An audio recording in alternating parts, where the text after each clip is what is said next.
Muy buenas tardes, amigas y amigos de Brújula Internacional. Siempre a esta hora el recorrido por los escenarios internacionales con el choque de las imágenes y la fuerza de las palabras. Colombia, como se estaba previsto de acuerdo a las encuestas, definió su futuro en la primera vuelta sin llegar a la mayoría necesaria para una sola elección. Sin embargo, triunfó la candidato de Uribe del sector conservador, mientras que Petro clasificó por primera vez la izquierda colombiana para una opción presidencial. Siempre quedaban los grandes partidos conservador-liberal o facciones de los partidos, pero nunca la izquierda colombiana tenía acceso a la segunda vuelta. En esta oportunidad, Petro, con un lenguaje muy moderado, apartándose en gran parte de lo que ha sido el modelo venezolano, porque lo atacaban de querer hacer en Colombia lo que el socialismo del siglo XXI ha hecho en Venezuela o en Argentina o en Brasil, y quiso separarse de ese modelo hacia una situación de diálogo y negociación con todos los sectores, un lenguaje mucho más equilibrado, con lo cual logró penetrar sectores conservadores y tener una votación, pero con una diferencia muy grande de 3 millones de votos entre el candidato seleccionado, Duque, más cercano a una línea dura y fuerte frente al socialismo, y lo que fueron los otros candidatos, sobre todo muy importante el caudal electoral del candidato Fajardo, del Partido Ecológico de los Verdes de Colombia, quien casi clasifica en el segundo lugar, muy cercano a Petro. Lo cierto es que el voto fundamental va a ser ahora cómo se van a dividir los candidatos que perdieron, que podrían determinar en definitiva hacia quién van a elegir presidente. Se estima que la mayor parte de los votos, sobre todo de la calle y de Lleras, vayan fundamentalmente al candidato del sector conservador cercano a Uribe, para descartar lo que es la izquierda en Colombia, a la cual le temen por todo lo que ha venido ocurriendo en ese país, aunque el proyecto de paz del presidente Santos mejoró esa reacción con la situación de la izquierda colombiana, mucho más mesurada y mucho más conservadora que la izquierda radical latinoamericana, comunista o socialista. De todas maneras, Petro sigue con su discurso muy moderado, lo cual trata de atraer electores de los que apoyaron precisamente a Fajardo, de los cuales muchos habían apoyado a Petro en varias ocasiones cuando fue alcalde de Bogotá, pero hay un grosso sector de Fajardo que quería a Duque.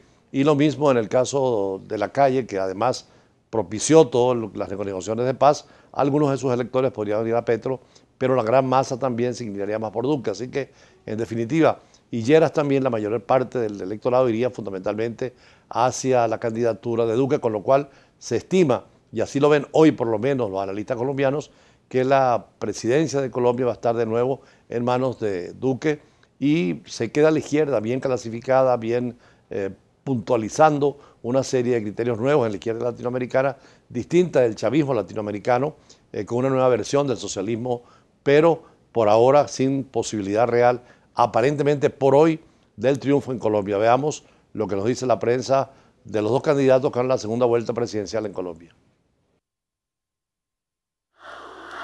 El derechista Iván Duque y el exguerrillero Gustavo Petro definirán en segunda vuelta el 17 de junio la presidencia de Colombia. Duque, que es apadrinado del expresidente Álvaro Uribe, obtuvo 39,1% de los votos en las elecciones del domingo, mientras que Petro se quedó en el segundo puesto con el 25,1% de los sufragios. Duque, de 41 años, tendría que haber alcanzado la mitad más uno de los votos para evitar la segunda vuelta. El derechista pretende modificar el pacto de paz con la que fuera la guerrilla de las FARC y se ganó el favor de los votantes con un discurso conservador que defiende la empresa privada y el recorte de impuestos, así como la burocracia. Nosotros no queremos hacer trizas los acuerdos. Lo que queremos es dejar claro que la Colombia de paz es la Colombia donde la paz se encuentra con la justicia. Hay verdad, hay reparación, hay cumplimiento de penas. Petro deberá esforzarse mucho para remontar a su rival a pesar de haber obtenido casi 4,9 millones de votos, algo nunca antes logrado por un aspirante de izquierda. El candidato de 58 años promete profundas reformas económicas, entre ellas grabar la tierra improductiva y honrar los compromisos del pacto de paz con las FARC. Vamos avanzando con paso firme, constante, siempre adelante. Pueden ustedes tener la certeza que vamos a vencer, que se puede cambiar. La abstención en la elección del domingo se situó en el 47%, en línea con el histórico del 50%. De la carrera presidencial quedaron fuera el exgobernador de Centro, Sergio Fajardo, con 23,7% de los votos, el expresidente derechista Germán Vargas Lleras con 7,26% y el exnegociador de paz Humberto de la Calle con 2,6%. Una fiesta democrática en Colombia que además afirma fueron elecciones en paz, de que los pueblos de América Latina creen en las elecciones. La abstención tradicional en Colombia se disminuyó, inclusive un partido que llamó a la abstención, un grupo de electores, pero no tuvo ningún resultado. Es una abstención tradicional y una gran participación en las elecciones de Colombia porque se definía un modelo ideológico y político y naturalmente pegaba muchísimo lo que ha sido el ejemplo venezolano y fue en lo que se apoyó fundamentalmente la oposición para atacar a Petro. Por cierto, los colombianos que votaron acá en Venezuela, en un alto porcentaje votaron precisamente por lo que ellos llaman la línea de Uribe de confrontación con la guerrilla y particularmente de que la justicia se establezca y no les den privilegios especiales.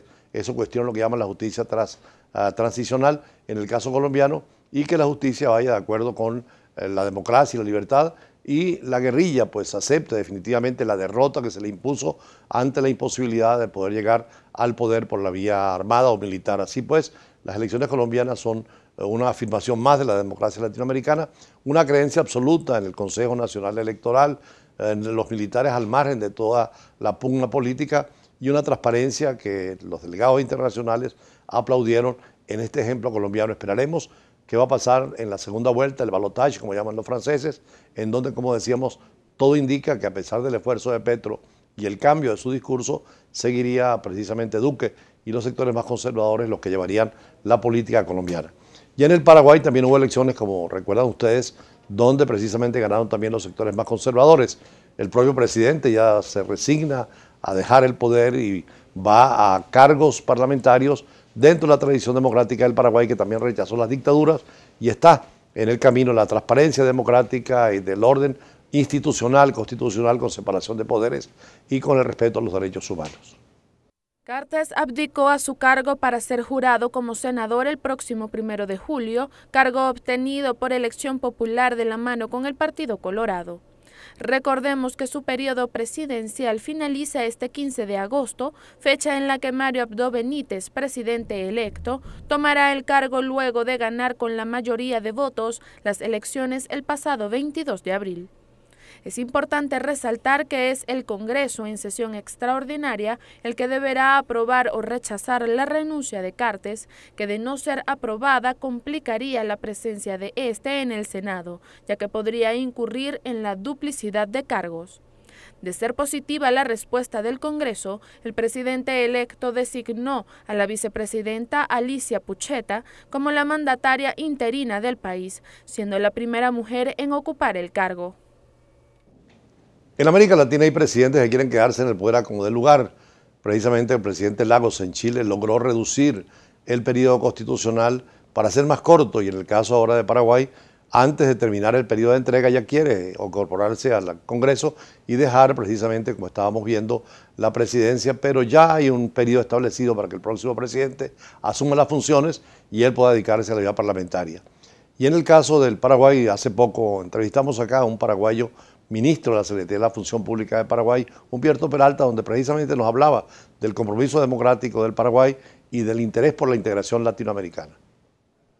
De hecho, Paraguay, que es hoy a nivel regional y a nivel mundial, siempre se dice, no, pero a nivel de habitantes somos no más de 7 millones de habitantes.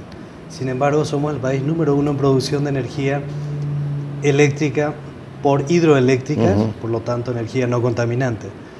Tenemos una serie de productos alimenticios de primera necesidad. Menciono el tema de la carne vacuna, menciono el tema de la soja, del azúcar orgánica.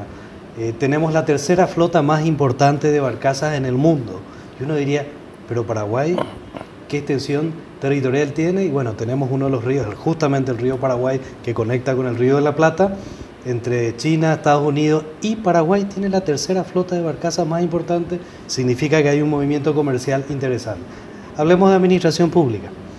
De casi 7 millones de habitantes, Paraguay tiene 280.000 servidores públicos. La gran pregunta es, ¿son muchos, son pocos para un país? Y hay 3 sectores que van a tener que seguir creciendo. El crecimiento vegetativo se da en educación, en salud y en fuerzas públicas porque, bueno, el nivel de seguridad o percepción de inseguridad pudiera requerir algún tipo de inversión en esa materia. Paraguay tiene, por lo menos los últimos años, y una información que comparto con ustedes. La semana pasada me decían, necesitamos hitos importantes. Profesionalización en la administración pública en Paraguay al año 2008, o mejor, hasta el 2008, solamente 7 cargos concursados en la administración pública registrados por proceso de concurso público de oposición. Sin embargo, a agosto del 2017 tenemos 70.000 cargos concursados, de esos 280.000. El crecimiento es exponencial. Cuando hay una firme voluntad política de un presidente que dice, vamos a hacer lo que sabemos que hay que hacer, que es que la gente entre por meritocracia en la administración pública, no solo el ingreso, también la promoción. Entonces, eso es un plus. Segundo, en materia de administración pública, hoy tenemos una plataforma informática. Usamos tecnología de información y comunicación de países del primer mundo, y eso ¿qué nos da? Nos da la posibilidad de tener el georreferenciamiento. Si el ministro de la Función Pública de Paraguay, Humberto Peralta, hoy está en Venezuela, quiere decir que en los registros institucionales georreferenciados, aquí los funcionarios de la embajada también pueden estar exclusivamente en un mapa satelital diciendo hay tantos servidores públicos en este país o en esta ciudad. ¿Y en parte de la cultura paraguaya? La cultura paraguaya tenemos la famosa idiosincrasia. ¿Eso qué implica para nosotros? Tenemos todavía una cultura muy arraigada en el cumplimiento del horario laboral, más que en la productividad laboral. Quizás nos falta reconocer mejor el trabajo, y eso es no con más trabajo, sino con algún criterio meritocrático, más oportunidades de capacitación. La cultura, sí, gracias embajador por la pregunta, porque después de, más de un siglo, estamos volviendo a enviar al exterior servidores públicos con goce de sueldo. Hay gente en Francia, en España, en Inglaterra. Tengo conocimiento de estudiantes universitarios que también están estudiando aquí en Venezuela y en otros países, no solo del primer mundo, también a nivel regional, en Brasil, en Argentina, en Colombia. Hay universitarios paraguayos preparándose. Algunos de ellos son servidores públicos.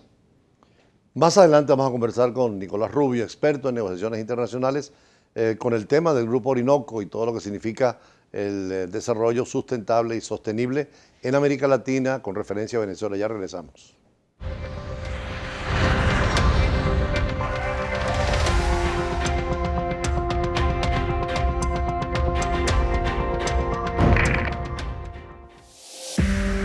Usted está viendo Brújula Internacional.